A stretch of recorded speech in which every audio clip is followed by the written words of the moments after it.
Many have told the love story of Tristan and Isolde, but I find the version of the story that I am about to tell you to be the most authentic.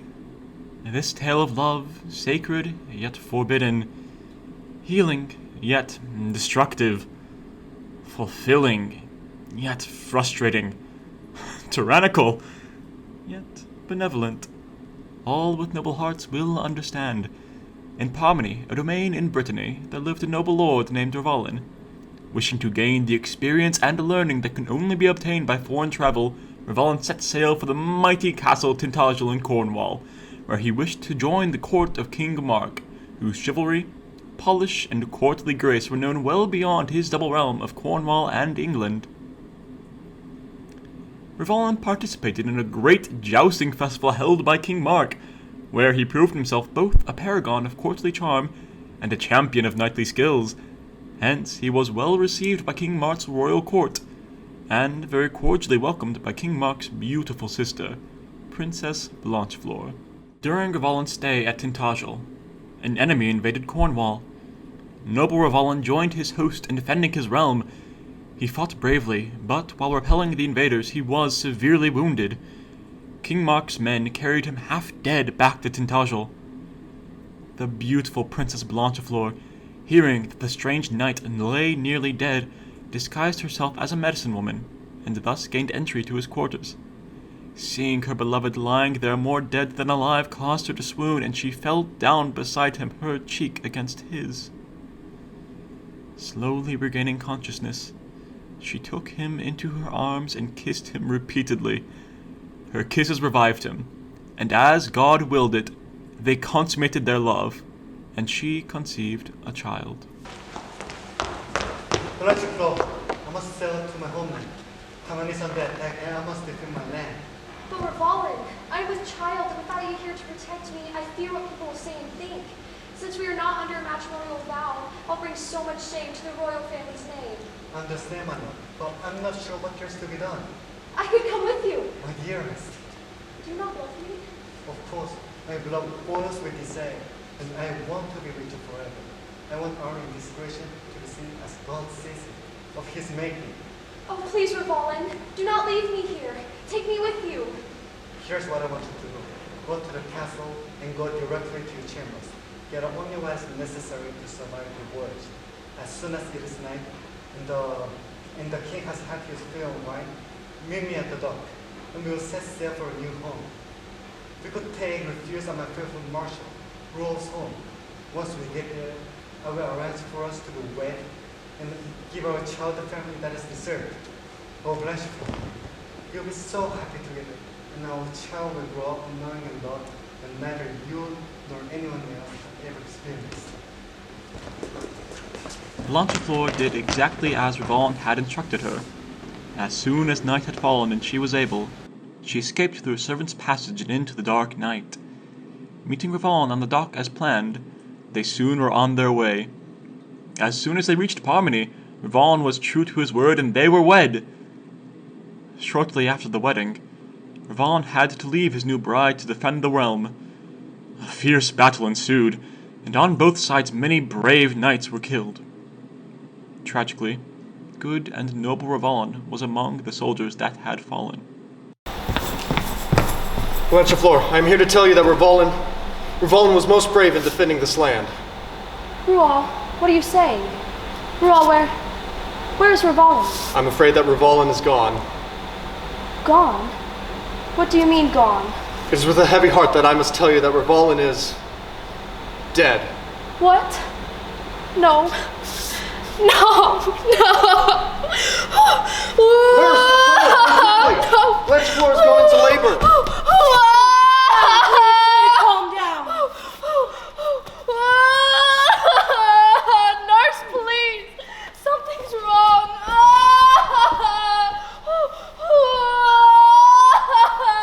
Madam, it seems that the baby is coming into this world in the wrong direction. What do you mean the wrong direction? I mean the baby's backwards. I'm going to have to try to turn the baby. Do what you can to save Save the baby.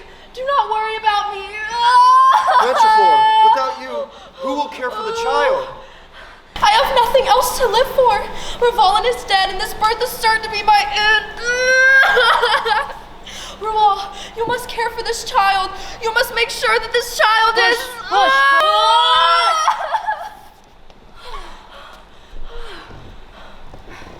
It's a boy. Oh, let me see him. Thank you. Oh, beautiful boy. I shall name you Tristan, for surely you are born from a love that is turned to sorrow. I love you.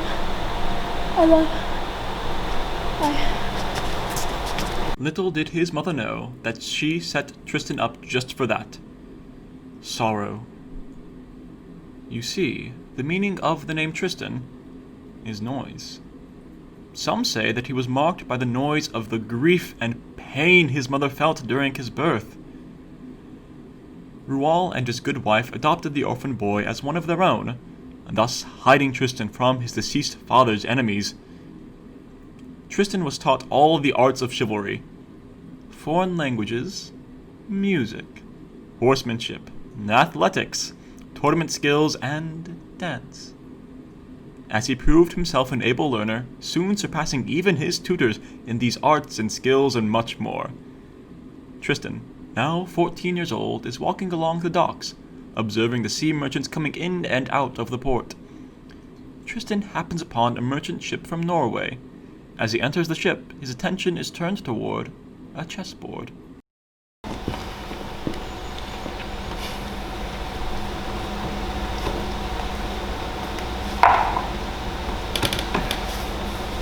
Do either of you play chess?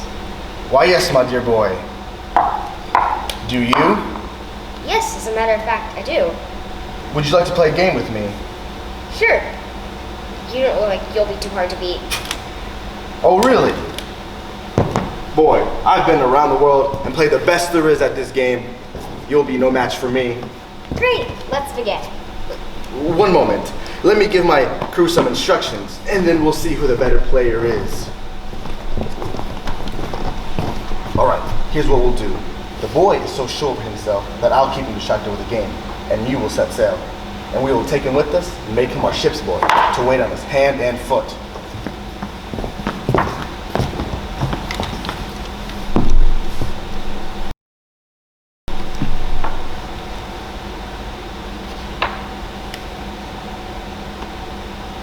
Now, Tristan became so engrossed in the game that he didn't even realize they had set sail until it was too late. Soon the ship was in open water and sailing for its Nordic home. All of a sudden, a fierce storm overcame the ship to the point the ship was in peril, and all aboard thought their lives to be lost. Sensing that their wicked act had brought about the tempest, they vowed that they would release the boy from captivity. Immediately, the waves slackened, and in keeping with their promise, they set the boy free on the nearest shore, which, as fate would have it, was the coast of Cornwall. Tristan, now completely alone, wandered through the wilderness until he came to a forest trail. Dear child, who are you and where are you from? I was born in this land, but I have been away for a very long time. Well, pray tell, why are you out here all on your own? I came out hunting with some of my countrymen earlier today, but somehow I've become separated from them. Well, why don't I walk with you until you come upon your party, so that your safety is ensured? That is fine with me. I could use the company. Oh look, that'll be them now. Thank you for the offer of company, but I must leave now and rejoin my party. I pray you have a great hunt, and are rewarded with a great prize.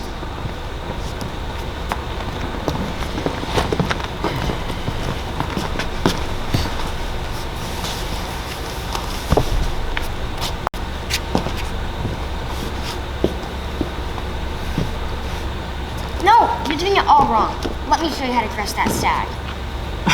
I'm sorry, do I know you? My boy, what could you possibly know of dressing a stag? Your Majesty, if you will permit me. Please, be my guest. Your Majesty, what is there possibly anything I can learn from this boy? Here, let me show you.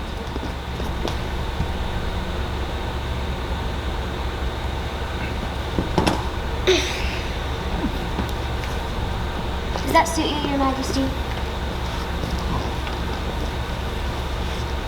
That is most impressive, lad. Where's your family? You see, my lord, I was kidnapped by some seafaring merchants from my homeland of Pyramid. And when we were set upon by a great storm, they found refuge in your port and released me here. Well, my son, it's clear that you have been trained in matters of court. From this day forward, you shall be a ward of my court. You will have the best that money and education can buy. Your Majesty, you were too kind. They left the forest and journeyed to the castle of Cornwall, where King Mark's court resided. Tristan flourished at court. As time passed, King Mark grew more and more fond of him and afforded Tristan every advantage. Even though Tristan had been born here, he himself did not understand the irony of his return. 4 years have passed, and Tristan, now 18 years old and a person of power and influence, is the king's principal companion. The Kingdom of Cornwall has been under oppression by King German of Ireland. The primary way that Ireland was able to keep lording over England was through tariffs and taxes that kept the kingdom in near poverty. Tristan, being a man of strong morals and convictions, grew more and more tired of this oppression. Your Majesty, these taxes and tariffs are consuming the resources that are at our disposal. I understand, Tristan. The situation keeps me up at night trying to work out a solution. The soldier Moral that collects these tariffs for Ireland is a mighty foe indeed. Give me a chance to fight, Morold. Let me help you solve this problem for the people. Tristan, you do not know what you ask. Morold has made it clear he will not fight someone below his station. Lift my station, then.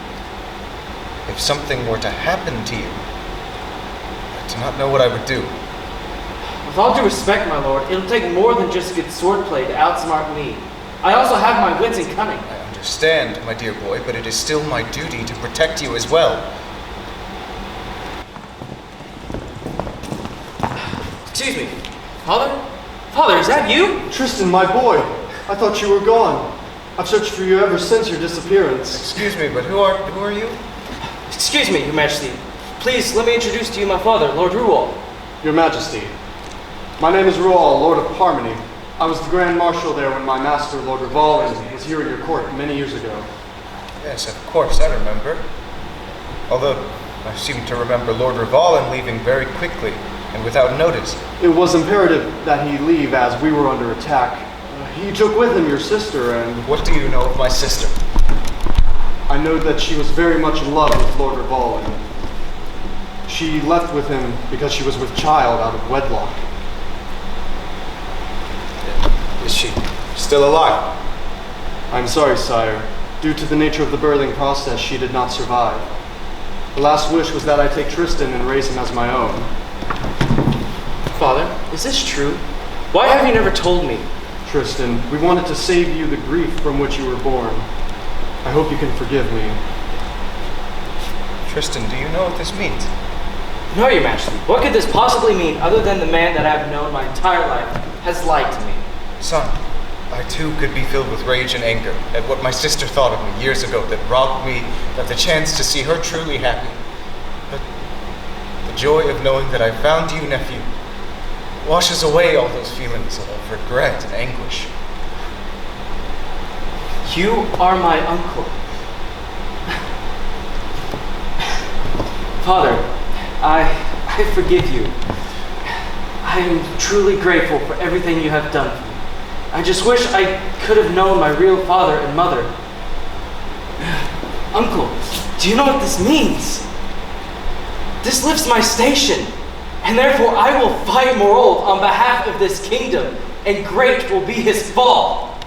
Everyone, can I have your attention? It is no secret that I have come to respect and admire Tristan as my principal companion. I've just learned that he's my nephew, born of my long-lost and late sister, Princess Blanchefleur. Tristan, I welcome you to my family here in front of all these witnesses. Tomorrow there will be a feast, unlike anyone has ever seen. Tristan, you will be my guest of honor, and you will be vested with full knighthood. Now, Tristan, even as strong of heart and loyalty as he was, did not know what he was getting himself into.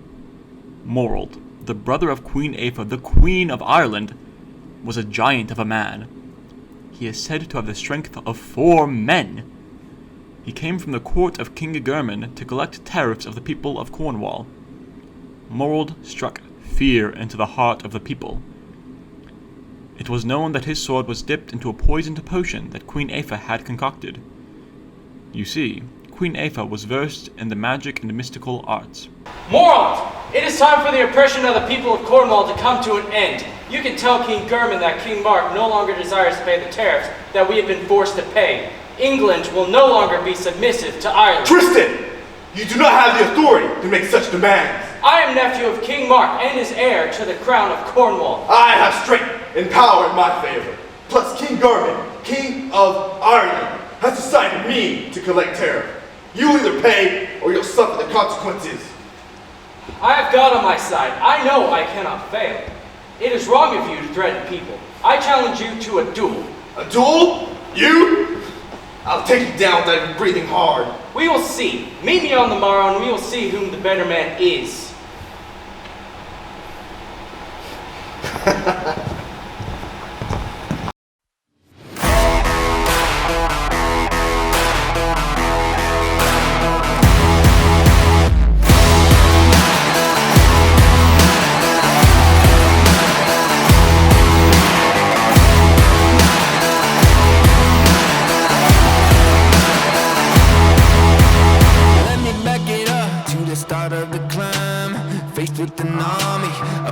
And lines, I had to keep on reaching up, cause it was my time to tear down the kingdom, call out the liars.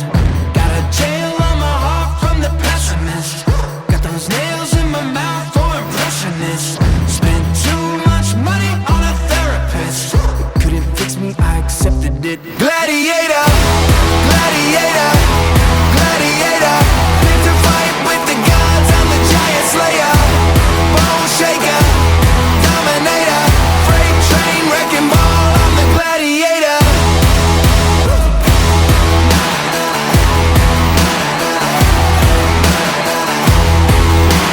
Tell me what it is that you think you believe, caught in a crossfire, trouble at sea.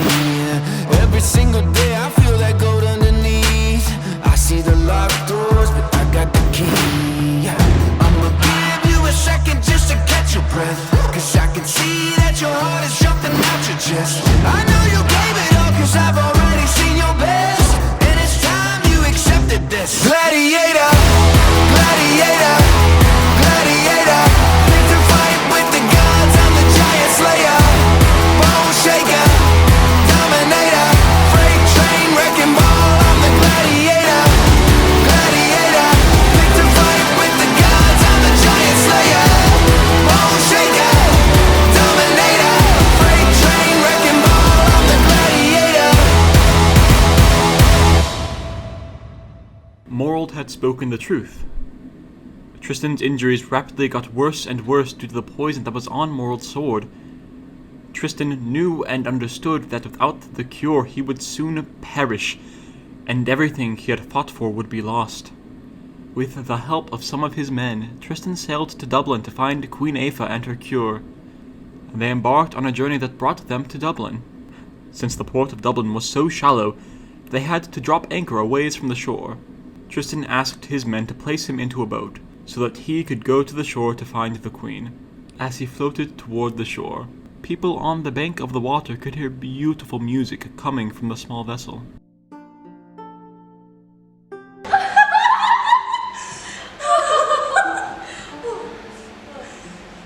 Do you hear that? No. What do you hear? Listen. Yes, I do hear that.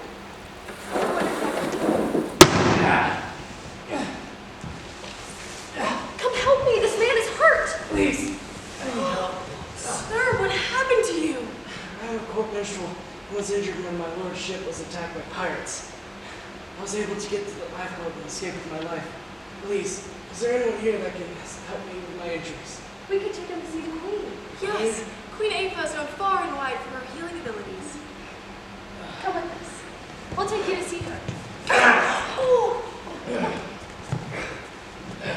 Do you think she can help me? Oh. The villagers took Tristan to see Queen Aoife. As they approached the castle, Tristan knew that he was going to have to continue in a charade in order to not reveal his true identity. Through the gates of the castle, the villagers brought Tristan before the queen. Why have you disturbed me?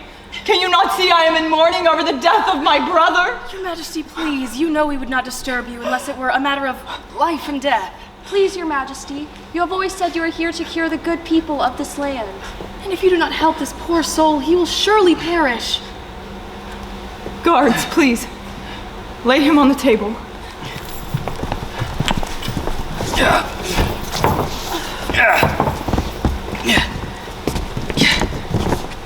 Tell me what you know. We do not know his name. All we know is he came here on a small boat. But his boat was nearly ashore. He was playing the most beautiful music. Wait, he's a minstrel? I wonder how he received such a terrible wound. He said he was on a ship when it was overtaken with pirates. He nearly escaped with his life, and then he ended up here. He's been poisoned. Who are you? You poor minstrel. You've been poisoned. I am not afraid. I am in God's hands. I have prayed that anyone who is able to help to be rewarded. I can save you. Please tell me, what is your name? Tantris. My subjects that have brought you here have told me that you play the guitar most beautifully. These villagers have been more than kind. I am a court minstrel and would be in your debt if you were able to save my life. Here, drink this. Drink all of it. I will save you, and you will become the new tutor for my daughter as payment of your debt. Some time has passed, and Tristan, or Tantris, has made a full recovery. He has been tutoring the queen's daughter, whose name is Isolde. Isolde the Fair. In Tristan's eyes, there has never been a woman that was as beautiful as Isolde. She excelled in all of the subjects that Tristan taught her, but when it came to singing and dancing, Isolde the Fair was unlike any he had ever seen.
Tristan began to miss his home in Cornwall. He made an excuse to the queen that he was married and needed to return home to his wife. The queen did not want to let Tristan go, but after he told her his story, the queen had no other choice but to let him go, as to not stand in the way of holy matrimony. Tristan took his leave and returned to Cornwall.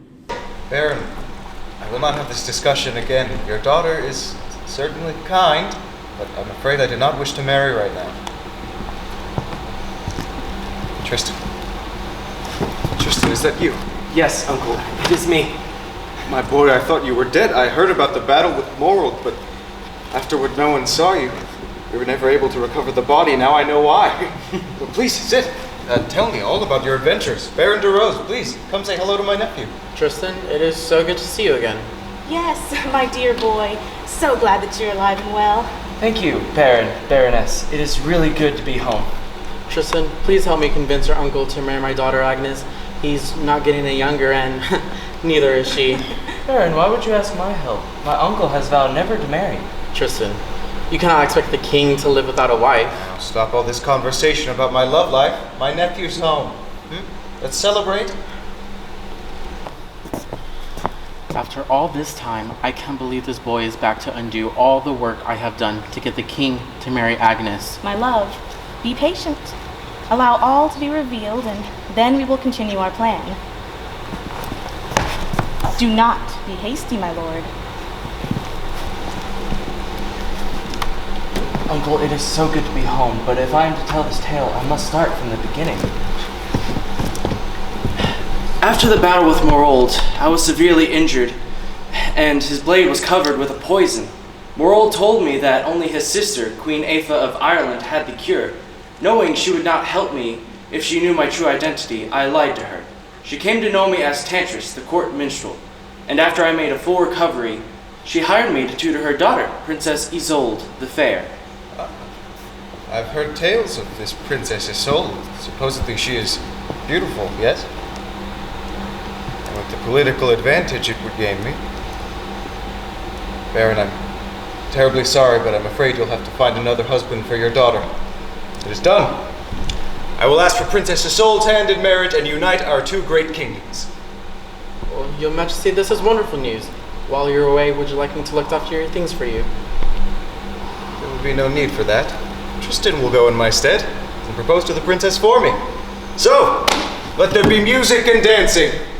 For today we say goodbye to my nephew once again. Tomorrow he sets sail for Ireland.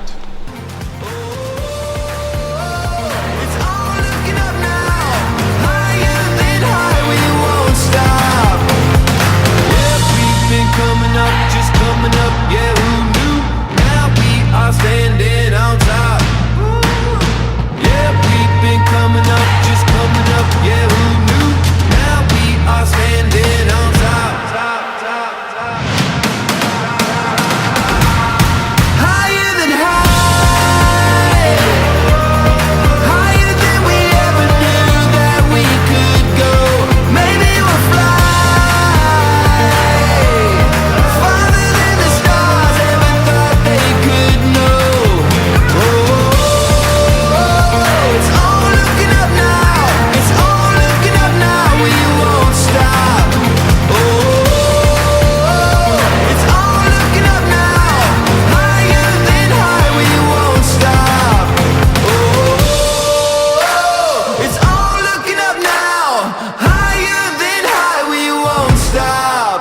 Tristan, along with the men on the ship, set sail for Ireland. Tristan knew that he had a very arduous journey ahead of him as soon as they reached the shore. Tristan prayed to God for strength of mind and body to victoriously overcome the obstacles. First, he knew that he would have to find and kill the dragon, Myrddris. Tristan knew that this would be a battle that would be written off in the books of knowledge for years to come. Everything had to be perfect. He would only get one chance. Meanwhile, Queen Aoife begins to dream, though some would say she was having a vision, because she is versed in the magic and mystical arts.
Because I could never see his face.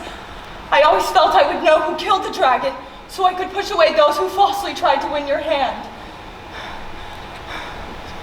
Because of Queen Aoife's abilities, she didn't even realize that she was witnessing the battle firsthand.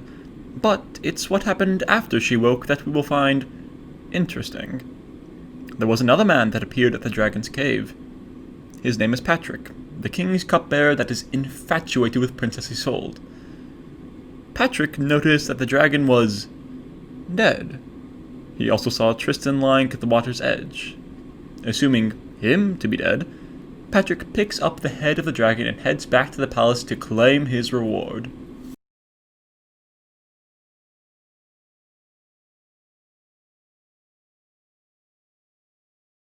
Action! Did you see that? Patrick killed the dragon. What's that? You people be quiet! What is all the ruckus about out there? Your Majesty, I have killed the dragon, Midris, and have come to claim what is mine. What do you mean, claim what is yours? Your Majesty, you made a decree that any who could slay the dragon would win your daughter's hand in marriage. We all know how I've longed for Princess Isolde's hand, but seeing that I am a lowly cupbearer, you would never have allowed our union. Father, please do not grant this request. I do not love or even like this man. He has tried to force himself on me, but I've always been able to fight him off. Daughter, I am sorry for your misfortune, but I cannot go back on my word. Hold on! I have had a vision. I have seen the gallant knight that has fought and killed the dragon. Wait, I have the head of the dragon. Is that not proof enough that I killed him? It was not you in my vision. Unless you were able to prove to me that Patrick did not kill the dragon, my word stands. Take him! Take him! Aoife, you're right. I can see him. He is still laying in the water at the mouth of the cave. I must go to him. It is the only way to save him. I will go with you, Mother. I just hope it is not too late. Patrick, we will keep you here under close watch until the situation has been resolved. If you are responsible for killing the dragon, you will indeed marry my daughter. No! Oh, daughter, that is enough. You will do as I command you. Now go with your mother and stop all this sniffling. The queen and the princess set off on their journey. They reached the mouth of the cave where they found the young knight still laying in the pool of water. Queen Aoife took a moment and breathed in the fact that she had seen this place in all of its detail. Princess Isolde reached down and found the pouch where Tristan had put the dragon's tongue.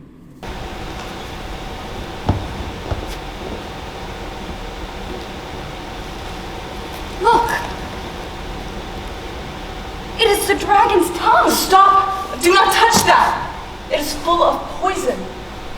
The poison from the tongue is said to have no remedy. Please. Mother, he's still alive! It must be the water. Wait! Mother, I recognize his face. It is Tantris, the minstrel. Tantris? It can't be. What would a minstrel be doing in this cave? It's true. It is I, Tantris. Tantris, why did you come back? Yes.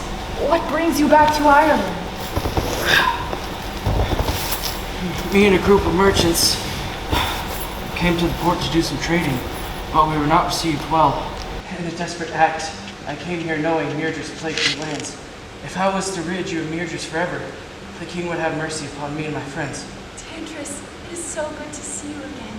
I cannot wait to hear all about this adventure. Before any of this takes place, you must allow me to use my abilities once more to heal you. We must make sure all of the poison is gone from the body. You will be weak for a while, but I will see to it that you make a full recovery. Tantris, you have done a tremendous service to our realm. And for that, I solemnly vow that no harm will come to you or your merchants. Tristan once again found himself in the good graces and care of the queen. As Tristan recovered, Isolde was by his side and aiding her mother and his treatment. Isolde began to notice that she enjoyed looking at Tristan. She began to study and memorize his face, his hands, and his body. She began to realize that she too was in love. One day, Tristan was in his room and Isolde came in to give him his daily tonic. he was asleep as she entered the room. She noticed he was asleep and thought it would be a good time to look closer at him. Isolde, what are you doing here? I came by to see how you were doing.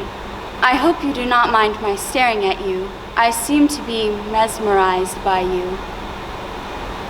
Isolde! What are you doing? Mother, I was trying to look at Tantris's chest to see how well he was healing. That will be close enough, young lady. Now fetch me the saddle. Your Majesties. Be quiet.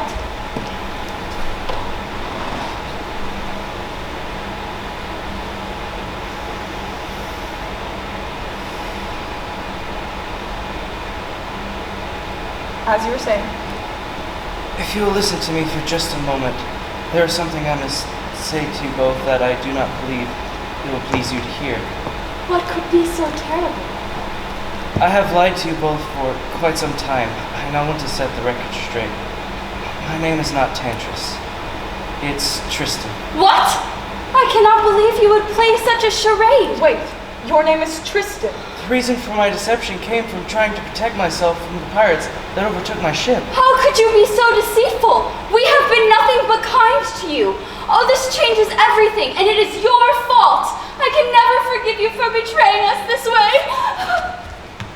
My daughter is right. I know I have given an oath to protect you no matter what, but I must ask you to leave immediately and never return. Your Majesty, please, before you exile me, I cannot leave without completing my task. I know the princess is being claimed by an unworthy man whom she loathes. I promise I will put an end to his unwarranted claim and at the same time arrange for the princess to marry a noble and powerful king. King? What king? King Mark of Cornwall and England. Oh, King Mark of Cornwall. King Garmin would never allow that. Let me speak with the king. I will set this straight, please. You must believe me. I never meant to cause you any harm. Very well. I suggest that you get dressed and meet us in the throne room for an audience with the king.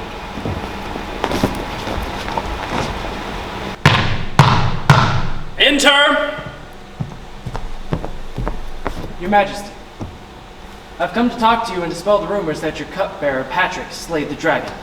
Is this so? And how do you plan to prove his deception? I must know, did the head come to you without a tongue? Guard! Bring the royal cupbearer before me. Let's get to the bottom of this once and for all. I did it. I killed the dragon. I swear upon my life. When you brought us the head of Myrddris, did the tongue accompany you to the palace? Who checks to see if there's a tongue when the head is severed from its body? I assumed it was there. I didn't look. It is impossible for the tongue to have been with you when you brought the head to the king. How do I know this, you ask? Because I am in possession of the tongue. The queen and princess can both verify that I have the tongue. It is true. He was sick from the poison from the tongue laying against his chest. Father, the only reason this man is still alive, his mother discovered it was the water from the cave that kept him alive. Is this so? Your Majesty, I can... Guard! Take this man and hang him for his treachery and deceit. No, Your Majesty! No, Princess Isolde! I love you! We could have had a great life together! Get him out of here! You, young man, will be granted the hand of my daughter, Princess Isolde. Your Majesty, if you will allow, I have someone greater than I for your daughter to be married to. He has sent me as a spokesman to offer his hand in marriage to King Mark of Cornwall and England.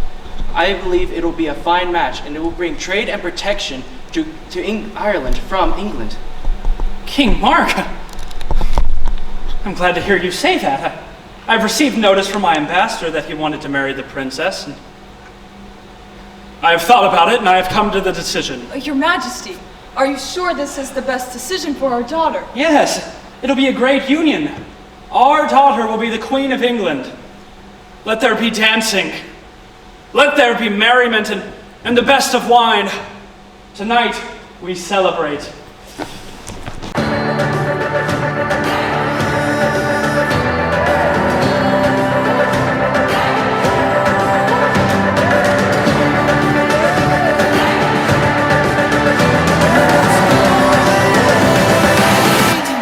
Don't you know that we're living in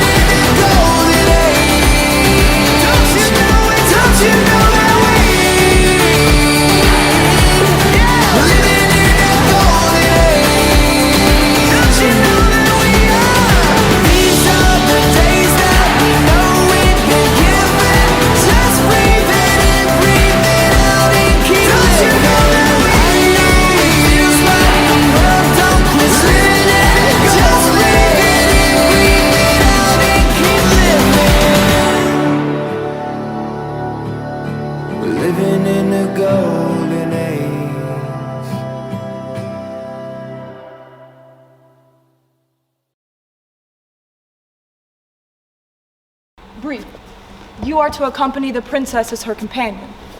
I know my daughter is fair of face and of body, but I want to ensure that King Mark falls in love with her.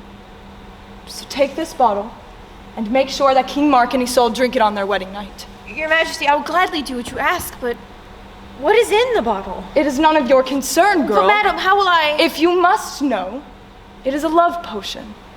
Whomever drinks it will fall in love forever. Sounds like a mighty fine potion to me. Bree, do take care of Isolde.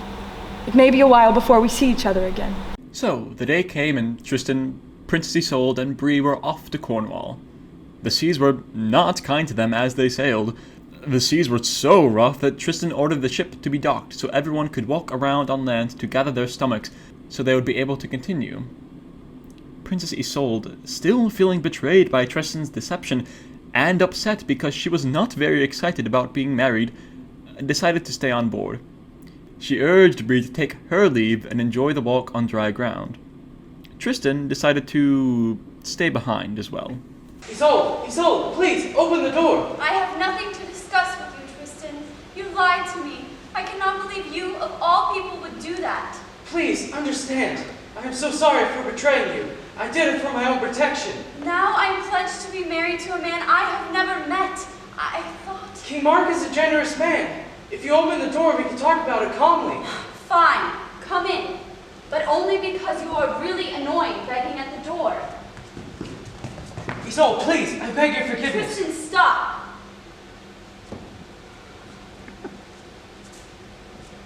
I see that you are truly penitent. Because you have shown me true remorse, I will forgive you. I know the idea of marrying King Mark seems bleak, but he is a good man. Your pending nuptials fills my heart full of sorrow. I will live my life knowing that we may never be together. What do you know of sorrow? I know plenty about sorrow. I lost both my parents when I was just an infant, and now I am losing you. I'm sorry that you lost your parents. I should have known I would not be able to marry the man I wanted. I'm a princess, and this is my life. It is fine, Isolde. I could never stay upset with you. You are so beautiful. I remember you teaching me that song and dance, and we would play and sing and dance for hours. It is my favorite memory of you. I wish we had something to drink. I could play and you could sing and dance. It'll be a much better way to pass the time. I'm not sure if we have anything in here.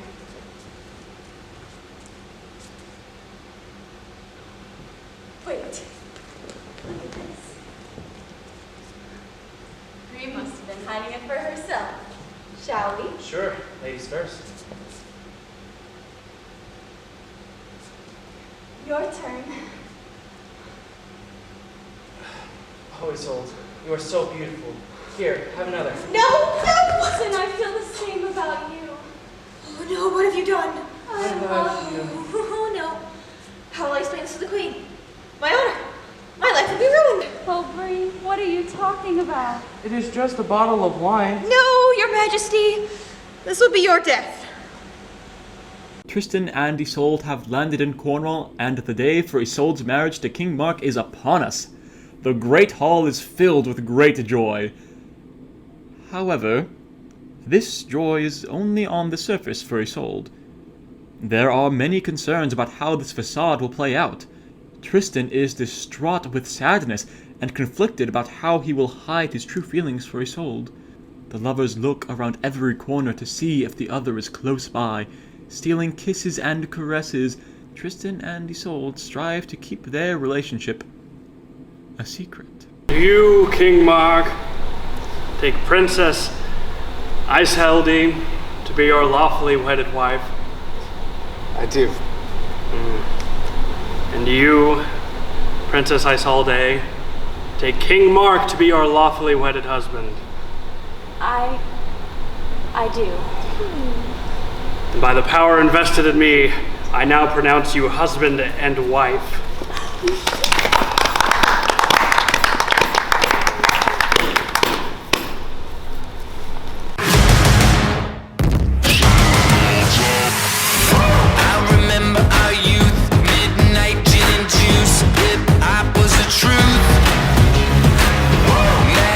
When we could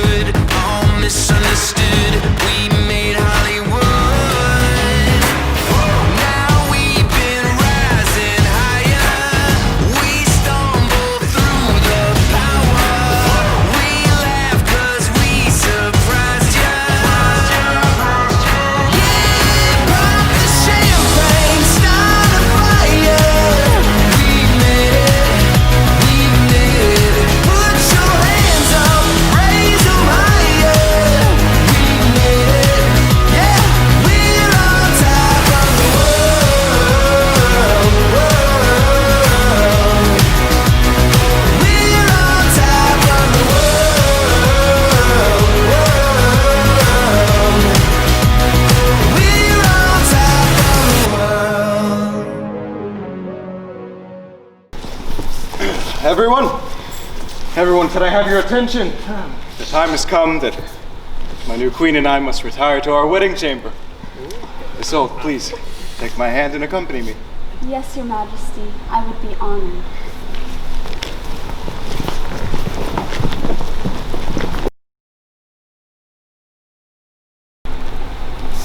Remember what it is that you must do, Bree. I'm relying on you. Of course, Princess. I'll be right behind you. Please tell Tristan I will come to him this evening. Princess, is this truly the smartest thing to do? Bree, please, just do as I ask. The biggest problem at hand is Isolde is no longer pure, since she and Tristan took the potion and they reveled in their intimacy. She put together a plan how she can fool King Mark on their wedding night. Luckily, her handmaiden, Bree, looks a lot like her. The plan was set in motion. Isolde will stand up at the wedding, but after the feast, Bree would take her place. In a dark room, who would know the difference? Come, my love. Let us revel in the bliss of ecstasy and enjoy one another in a proper way. Your Majesty, if you would permit me, I would like to take a moment to prepare so that I can be pleasing to you. I have something special planned, but I would need your permission to execute it. Of course, I will go fetch you some wine. Bree! Here I am, Princess. I brought your nightgown. Great, thank you so much for helping me with this. One day's work. It is the least I can do. I feel as though I am the cause of your problems. I will do whatever you need of me. I only hope that this will begin to rectify the damage that has been done. Oh, Bree, this isn't your fault. You hid the potion to protect me. All I know is that I must find Tristan, for he is the only one that can ease the desire I feel inside. I'm here for you, always. Now, what am I supposed to do? Just relax and do whatever he asks you to do. What? Are you joking with me? It will be fine. Just remember to keep the veil over your face until the room is dark. Right. Just, do what he says and keep the veil on my face. Doesn't seem too hard. Did you tell Tristan I was coming to him? Yes, mistress, I did. All right, well, I guess that is it. Oh, and Bree, enjoy yourself. Get out of here.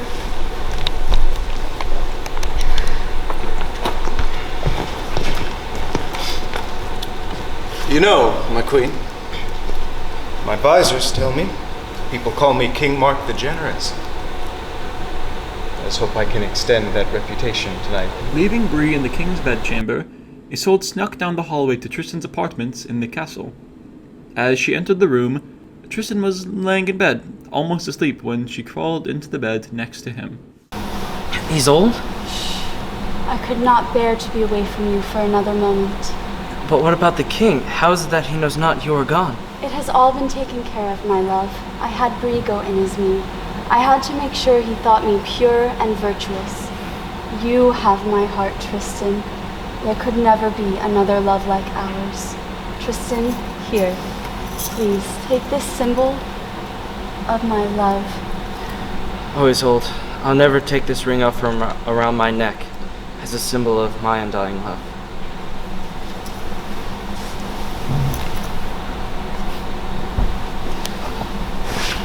King Mark was never the wiser that he had slept with Isolde's handmaiden instead of Isolde herself.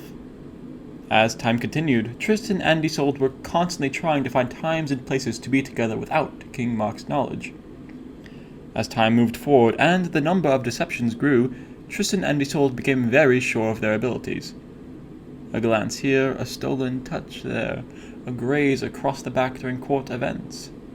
These were ways the two lovers found to be together under the nose of the king. But, unbeknownst to them, someone was paying very close attention. Presenting Baron and Baroness de Rose! Edwina, did you see that? See what, my love? Watch Tristan and the Queen. Have you noticed how close they have become? Do you think something is amiss? Yes, I do.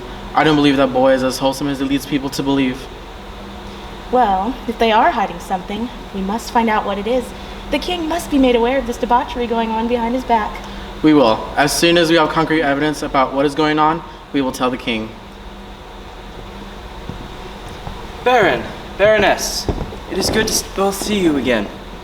My lord, yes, it is so good to see you. Tristan, you seem very fond of the king's new bride. I'm sorry, I'm afraid I don't understand your meaning. You seem to be very familiar with the queen. I've noticed the two of you spend a lot of time together. Well, we have been friends for quite some time now. I was her tutor when I was in my recovery in Ireland. The Queen does not have very many friends here yet, so yes, we spent some time together.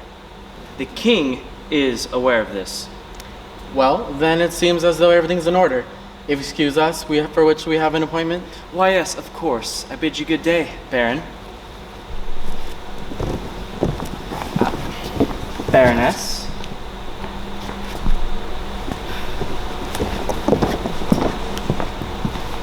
Tristan? What was that all about? Bree, please tell the Queen it is imperative that I meet with her tonight, in the woods under our tree. Yes, my lord. Oh, and Bree, please tell her to be extra careful. There are eyes here in the castle that would mean harm to her concerning our situation. Yes. All right, I have it. I'll tell her right away. Now the young lovers were aware that someone was watching their every move. Tristan understood that they would have to be so much more careful if they wanted to continue this affair from which they have no release. Under the cover of night, Tristan left the castle and out through the main city gate into the woods, while Isolde snuck through the kitchen and through the secret tunnel that led to a place just beyond the city walls. There they would meet in secret, or so they thought.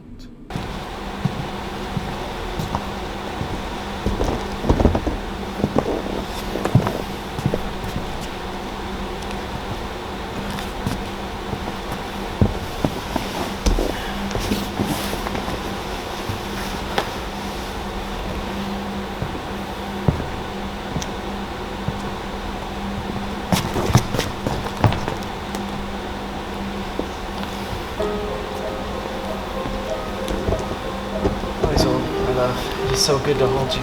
I have waited for this moment. My body aches when I am not near you.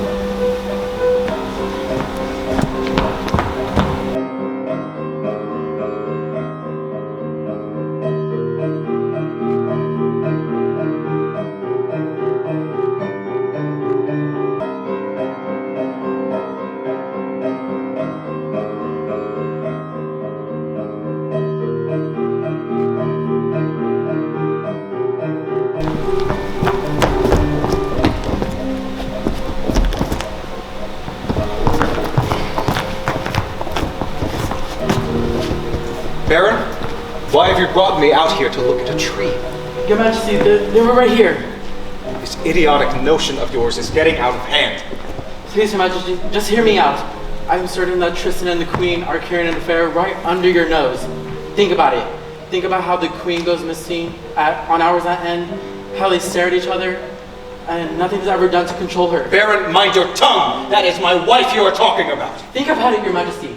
Think about how all the dances and how they conveniently end up partnered together. It is obvious something is amiss. Perhaps you're right. I must address this immediately. I will go and talk to the Queen.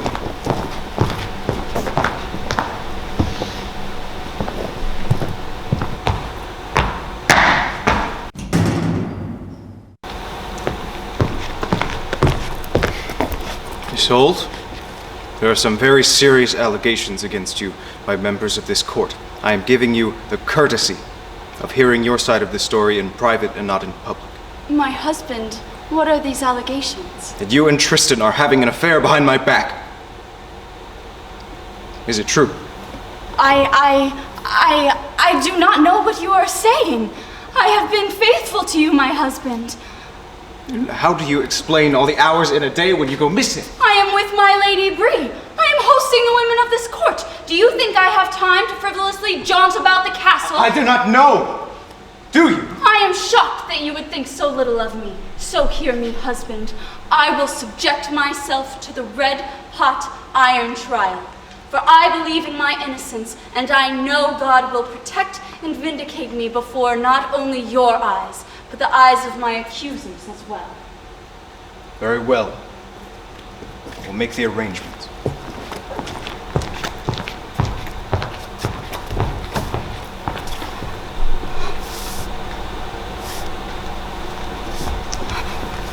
Mistress? Oh, Bree, I am afraid I have done something irreparable. Mistress, what have you done? The king knows about Tristan.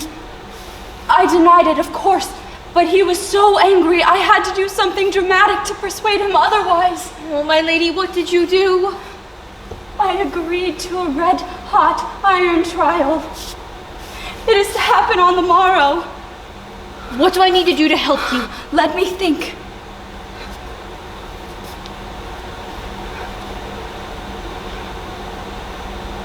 That is it. Please, share this idea with me. You must go to Tristan. Tell him that tomorrow he must dress as an unassuming pilgrim. When it is time for me to reach the shoreline, the boat will stop a ways out from the shore. I will require assistance, to which he will respond and come to get me. He will carry me to land, and once we are ashore, he will drop me. This is your big plan! Bree, just do as I ask and tell him. I will take care of the rest.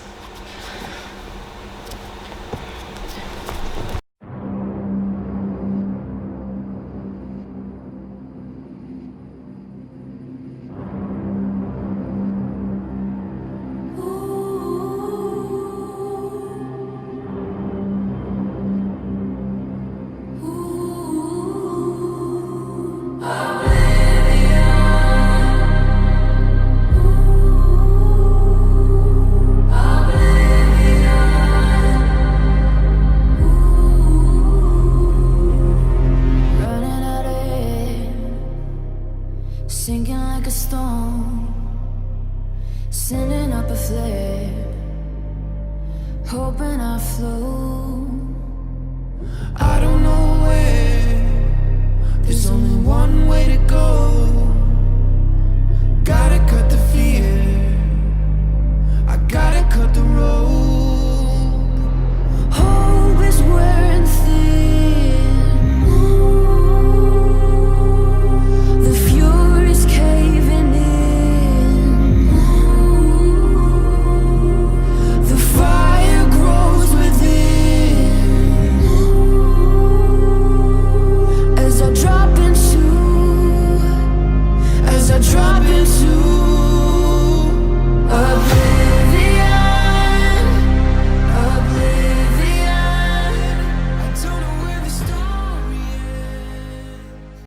Your Majesty, I understand that the red-hot iron trial is a religious ritual that cannot be denied. How she was able to withstand that trial, I can never understand. But you must hear me. She has lied to your face. Repeatedly, she and Tristan have met and been intimate. I have seen it with my own eyes. Mark me, my lord, they have deceived you, and we will not rest until the truth is made known. Baron, please, I do not wish to discuss it any further. The trial is complete. The Queen carried the iron without injury. You cannot hide anything from God. Good afternoon, Baron. Baroness, you look lovely as always. You witch! I do not know how you were able to hold that iron, but my husband has seen you for your treachery, and God above has seen you for your infidelity. I will make it my life's purpose to ruin you. My king, are you going to stand there and allow this woman to speak to me in such a manner? With all these accusations still surrounding your indiscretions, my suspicions are high. What do you mean? Did you not witness the fact that I carried the red-hot iron without injury? Did you all not witness the fact that God himself abjured me? Soul, as sad as this makes my heart, you and Tristan will be banished from the kingdom. That is absurd! Isolde!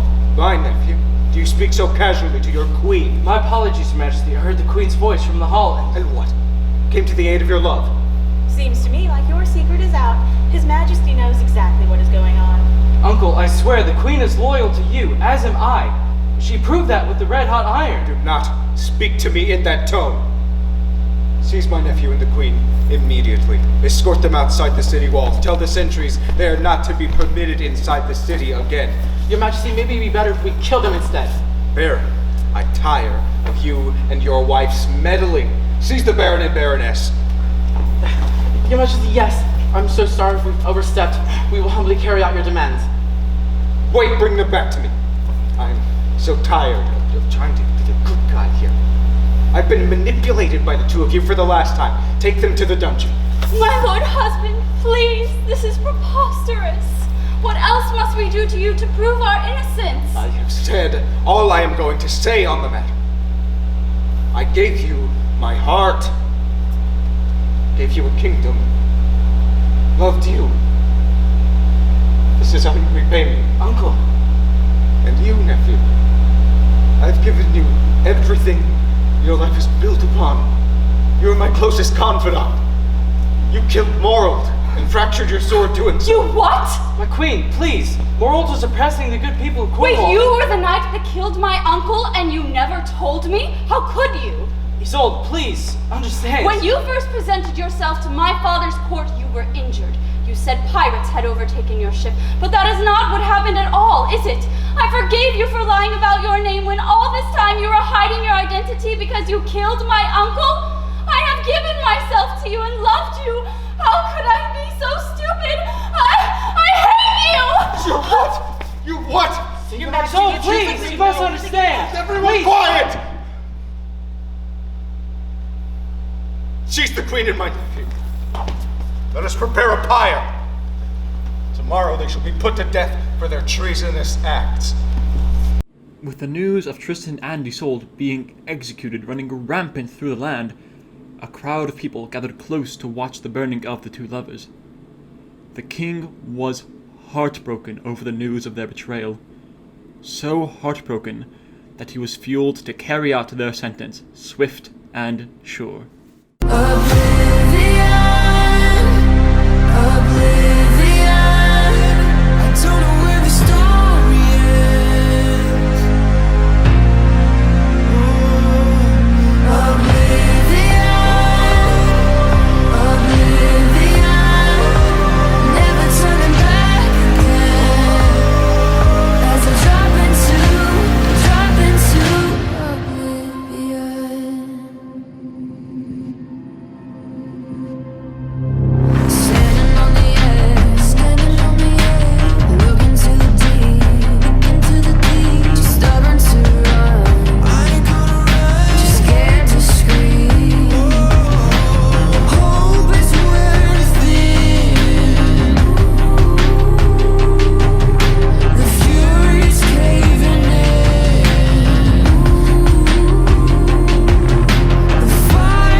the news that Tristan had jumped from the cliff and that he was the one responsible for the killing of Morold, Isolde was heartbroken. It is said that her heartbreak was so deep that it broke the hold that the love potion had on them both. But her heart would mend, as would her love for King Mark grow, as the effects of the potion had ceased. This did not mean that she still did not love Tristan, but it made room for her love of King Mark to grow in its place. Many years have passed since that day. The thoughts of Tristan grew fewer with each year, but somewhere in the back of her mind she always wondered what happened to his body, as it was never recovered. I am sure that you yourselves are wondering what happened to Tristan. Well, as he leapt from the cliff, he did live, of course. Tristan recovered from the fall, by God's grace. He took all of this as a sign and left Cornwall for good. He came to Arundel, which is an island between England and Brittany. There he offered his services to a knight named Caden, who had a beautiful, unmarried sister. Her name was Ada. Tristan, my friend, please allow me to introduce my sister, Lady Ada. My lady, I am most honored to make your acquaintance. Sir Tristan, I'm pleased as well. My brother is very attractive. Sister, please control yourself. It is okay with me. She's well-pleasing to the eye as well. Oh, well then, you two, do not let me stand in your way. My lady, would you like to take a walk across the meadow? I'll be most honored if you were to join me. Let me see. I believe my schedule's clear for the rest of the day. I'd be delighted to spend this time with you. So, days passed on, and Tristan and Ada became very close. Ada more so than Tristan, and he did not understand why. Did he still feel all his feelings for Isolde after all this time? Was he guilty for feelings of attraction toward Ada? No one but he would ever really know. Each day we walk this meadow, and each day you stop in this exact spot and gaze across the valley. Clearly, there is something here that weighs heavy on your heart. What is it? Well, believe it or not, we grew up very poor, in a village, just beyond that grove of trees. Our parents died in a fire when the Arundel fell under attack of the anarchy. Such a travesty. I too have mourned the loss of my parents. My mother died in childbirth, and my father, he died in battle the night I was born. As children, we were found by a member of the King's Guard, Hugh de Paynes. He took us in and raised us. Uncle Hugh, as we affectionately called him, gave Caden the chance to train under him. And prodigiously, Caden learned the art of warfare and later was given the chance to serve the king. I too am grateful to serve the king alongside Caden. Who knew we'd share such an understanding of loss? Seems we have many things in common. That's a beautiful ring. This ring, it once held a promise. Stop, Tristan. Of forever love. Stop, please. Ada, it held. Please. I believe my feelings for you are growing, but before we can go any further, you must understand my story. Please, I do not wish to know any more. There was someone special that my life was tied to. The woman who gave me this ring. Her name was Isolde. And we fell in love, and due to a potion, it intensified the feelings that we had for each other. A potion? Yes. The potion was made for my uncle, King Mark of Cornwall. And we drank it by mistake. And once Uncle Mark and Isolde were married, we had to conceal our love. So you were having an affair? Well, yes. The potion made it so we couldn't resist. And when we were found out, we were sentenced to death. Death? How did you survive? Well, not to prolong this tale, Isolde and I were sentenced to death by pyre. And on my procession to the pyre, I stopped at the church to pray. And after learning Isolde had been spared, I thought it best for everyone if I was no longer. So I leapt from the church window and off a cliff. Leapt from a cliff? How on earth did you survive? Hand of God? Fate? Whatever it was, it brought me here to you. And each time I touch this ring, I am reminded that I have a choice. I decide my fate. I am not controlled by a potion. I choose to live. I was allowed to live. And now, I see why. Oh, Tristan, I'm filled with rapture that you're here, free and happy. You are happy, are you not? My life has been filled with tragedy and grief. But you, dear Ada, bring a joy to my life that I have not felt in quite some time. Yes, Isolde meant a great deal to me, but that love is but a distant memory. Oh, Tristan, you toy with my emotions. Ada, it would be a great honor if you would... Tristan! There you are. I've been looking everywhere for you. We must leave. Caden, I am so glad you are here. I would like to ask your permission to marry your sister. Will you not grant my request? Tristan, this is not the time or place to have this conversation. We must leave. If we do not, it'll be too late. For the battle is great, as are the casualties. Caden, he asked you a question. Ada, is this something that pleases you? Yes, brother, very much so. Well then, we must plan a wedding for when we return. Tristan, brother, we must leave. I will wait for you out front with the horses so you can say goodbye. My dear sister, I must once again leave you here. Please stay safe in the castle and take care of yourself. Ada, it pains me greatly to leave you in such a moment that should be filled with celebration. Tristan, I'm no stranger to seeing the men in my life ride away to battle with the understanding that it may be the last time, but with my love and faithful heart.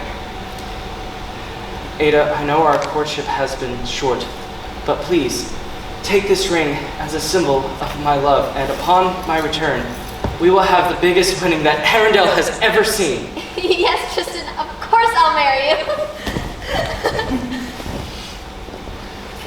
Now go, for I know my brother, and he waits for no man. The battle was fierce. Tristan and Caden fought with valor. The battle raged on. Knights, soldiers, and common men gave their all for victory. Many of those that fought were left dead on the battlefield. During a gruesome battle, as Tristan lay on the field with heaving breaths, he saw Caden from a distance. From Tristan's view, he could see that Caden was in trouble. So with every last bit of strength, Tristan gathered himself together and darted across the field. Just then, a soldier from the opposing side catapulted a spear through the air. Swinging his sword one way and then another, he fought his way through the battle to get to Caden. Tristan lunged to push Caden out of the way as the spear punctured him through the back. Caden, seeing that Tristan had been injured, scrambled back to him, but at that moment, Tristan lay limp. Working fast to bring Tristan back to consciousness, Caden smelled something. He leaned in and realized that if he didn't get him home soon, he would surely die. Ada, please help me place Tristan on the bed. He's been badly wounded. I smelled something that could have been poison in the spear that landed the fatal blow. Ada, the spear is for me. Yes, of course. Tristan! Tristan, can you hear me? Ada, is that you? How good is it to be in your care? Tristan, I was beginning to think we'd lose you on the way here. Why'd you jump in front of that spear? You are my brother. Please, let me lie here in peace. I am so tired. I must rest. Ada, please go and fetch some water, not only for him to drink, but so he can begin to wash his wounds. Do not forget the herbs he will need to aid in his recovery. Yes, of course. I'll be back right away. Caden, come close to hear my words. Oh, yes, Tristan. What do you have to tell me? Before you react, please hear me out. As you know, I loved a woman in Cornwall by the name of Isolde. Our love was deep, but it was deepened by a potion we drank together. I know I am to marry your sister, and I love her as well, but please, brother, go to Cornwall. Seek Isolde the Queen. Ask her to come here and heal me. I cannot. Ada would consider that a betrayal. Caden, please, let No. me finish. No. Isolde learned the healing arts from her mother. She knows exactly what to do. This is most improper.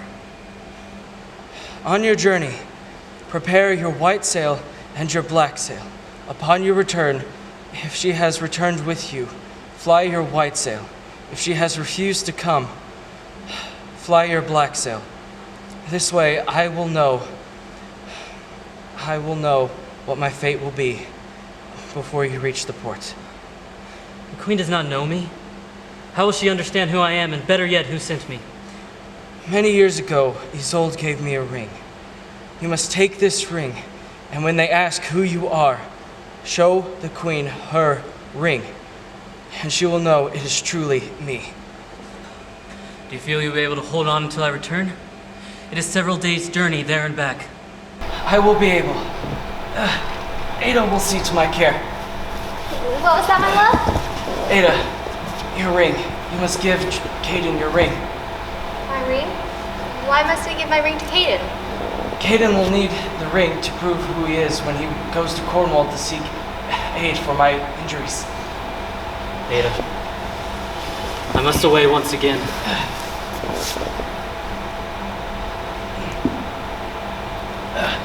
I will see you again soon. Please stay safe here in the castle and see that he's alive upon my return. Yes, of course, brother. Stay safe and good journey to you. So Caden left on his quest for Tristan's long-lost love. His ship was fitted with both the white and black sails, and he himself was fitted with the ring Tristan trusted to his hand. He landed on the shore of Cornwall in a matter of days. When he arrived, word traveled fast to the castle that a stranger had come, and was inquiring the whereabouts of the Queen. King Mark quickly called for Caden to appear before them.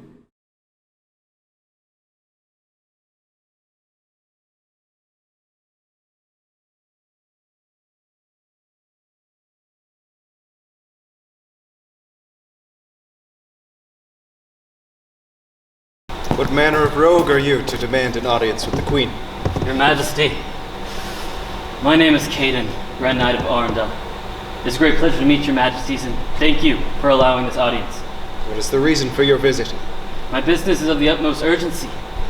As soon as I have delivered my message, I must away again in order to make it back in time. Queen Isolde, Tristan sent me. Tristan? Tristan is alive? Yes, very much so. But without your herbs, I'm afraid it'll be not much longer until he will die. I don't believe it. Tristan jumped from a cliff many years ago and died. Please believe me, Your Majesty. I speak nothing but the truth. Guards, arrest this man. He's come to do harm to the Queen. No, Your Majesty. I bring no harm.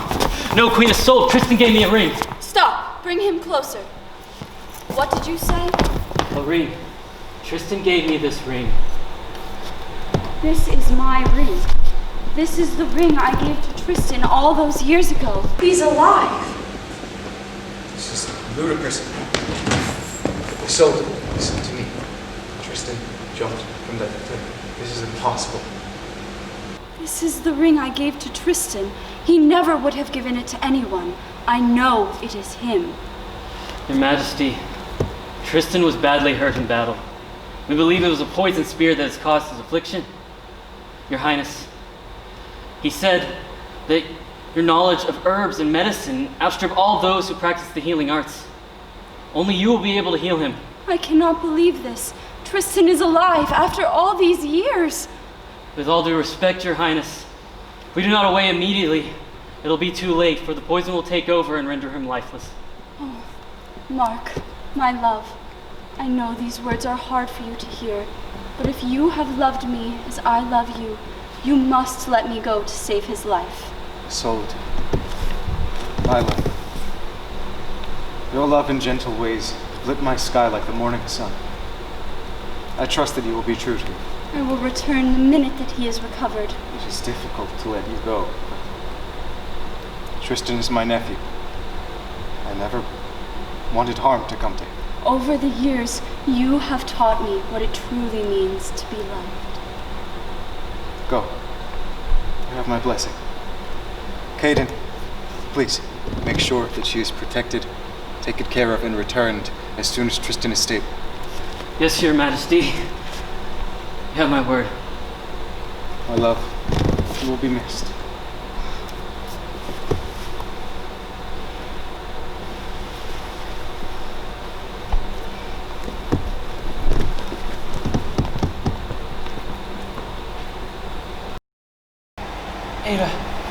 Ada, may I have some water?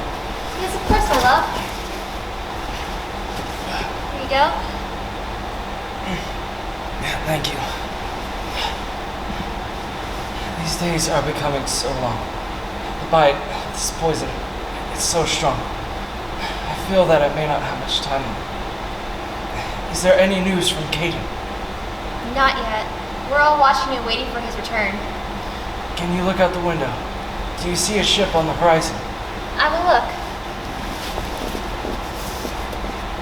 Tristan, I see a ship on the horizon. It's Caden's ship. I'd recognize it anywhere. That is good news. That means he'll be here soon. Can I ask another question of you, my love? Certainly, you may ask me anything. Does his ship fly a black or white sail? It's a black sail, my love.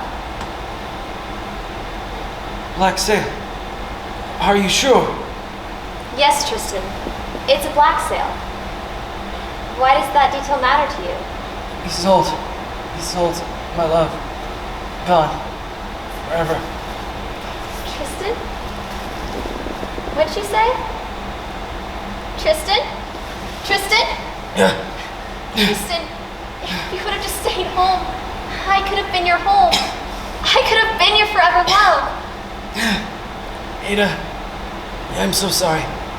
I betrayed you.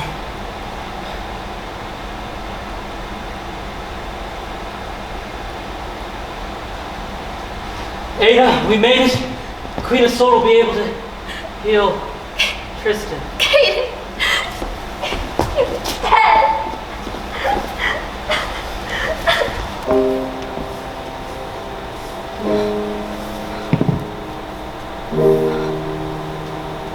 Tristan.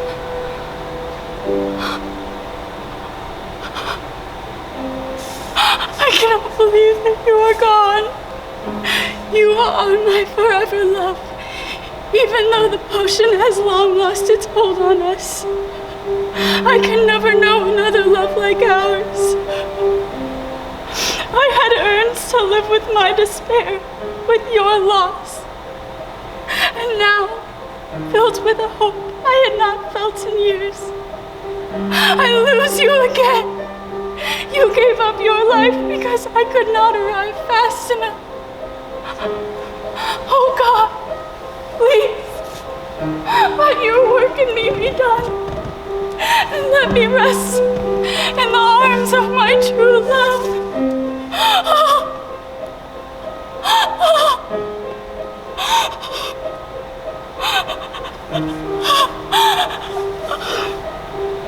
Those were her last words.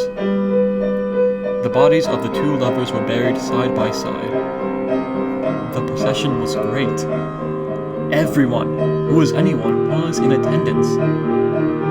It is said that from his grave grew a vine, and from her grave grew a rosebush. As the branches of the vine and the rosebush reached toward heaven, they intertwined with one another, showing that in the end, love conquers all.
like a storm, sending up a flare, hoping I flow. I don't know where